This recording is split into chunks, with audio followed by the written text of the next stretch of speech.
My name's Nyle Sockbeson. Thank you so much for being here today, for having me. I look forward to sharing my story about my experience with commercial tobacco use and commercial tobacco addiction.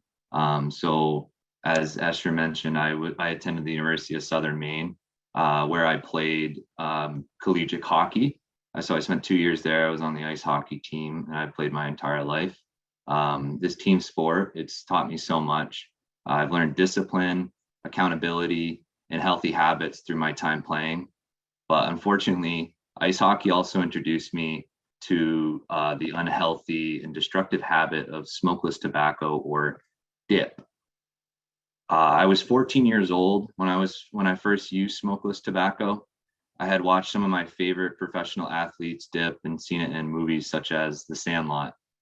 It began to become accessible and more desirable when the older, cooler, and more skilled players on my high school hockey team were using dip. One day, I asked one of my teammates if I could have a pinch. Pinch would be equivalent to like a cigarette out of a pack. So the kind of dip that he had was straight, otherwise known as a flavorless form of dip. Like many people who first try smokeless tobacco, I proceeded to feel nauseous, throw up, and developed a headache. At the time, I did not have any desire to try this product again.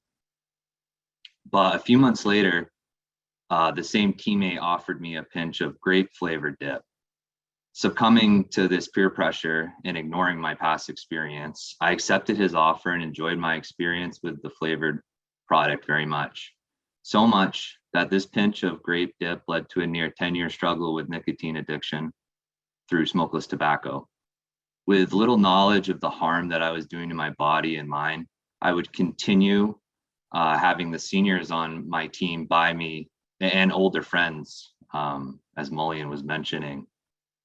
They would provide me with this smokeless tobacco in the flavored form. And during this time, it was all for fun. But soon enough, this fun turned into an addiction that I was unable to control. I would be unable to go a day without having a dip, and would use this product as a way to manage anxiety and stress. I became dependent on commercial tobacco through flavors that tasted good and appeared fun. My mother, a dental hygienist, began to notice my mouth deteriorating and began to educate me about the dangers of my habit. Thankfully, with her support, this was enough for me to quit using smokeless tobacco.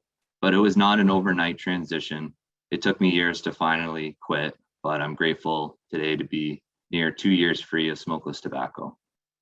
I hope my story can resonate with youth witnessing and feeling pressured by commercial tobacco products. I look forward to working on preventing commercial tobacco use among youth. It is not worth it.